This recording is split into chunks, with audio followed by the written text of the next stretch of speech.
അരുണാചൽ പ്രദേശിൽ മലയാളി ദമ്പതികളും സുഹൃത്തും മരിച്ച സംഭവത്തിൽ ദുരൂഹതകളേറുന്നു. മന്ത്രവാദമാണ് നടന്നതെന്ന സൂചനകൾക്കിടെ മരിച്ചവർക്ക് വിചിത്ര വിശ്വാസങ്ങളുണ്ടായിരുന്നെന്ന വെളിപ്പെടുത്തലുമായി പോലീസ്.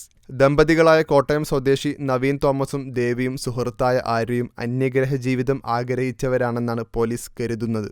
ആര്യയുടെ ലാപ്ടോപ്പിൽ നിന്ന് കണ്ടെടുത്ത 466 പേജുള്ള രേഖയിൽ നിന്നാണ് ഇത്തരമൊരു നിഗമനത്തിലെത്തിയത്. ആൻഡ്രോമീഡ ഗാലക്സിയിൽ നിന്നുള്ള മൈതി എന്ന സാങ്കല്പിക കഥാപാത്രവുമായുള്ള സംഭാഷണമാണ് ഈ രേഖയിൽ. ദിനോസറുകൾക്ക് വംശനാശം വന്നില്ലെന്നും ദിനോസറുകളെ മറ്റ് ഗ്രഹങ്ങളിലേക്ക് മാറ്റിയതാണെന്നും ഇതിൽ പറയുന്നു. ഭൂമിയിലെ 90% മനുഷ്യരെയും മൃഗങ്ങളെയും 2 ഗ്രഹങ്ങളിലേക്ക് മാറ്റുമെന്നും രേഖയിൽ സൂചിപ്പിക്കുന്നുണ്ട്. മനുഷ്യന്റെ ഭാവിയടക്കമുള്ള കാര്യങ്ങൾക്ക് ശാസ്ത്രത്തെയും ശാസ്ത്രജ്ഞരെയും ഉദ്ധരിച്ച് ചോദ്യങ്ങൾക്ക് മറുപടി പറയുന്ന രൂപത്തിലാണ് സംഭാഷണം നടക്കുന്നത്.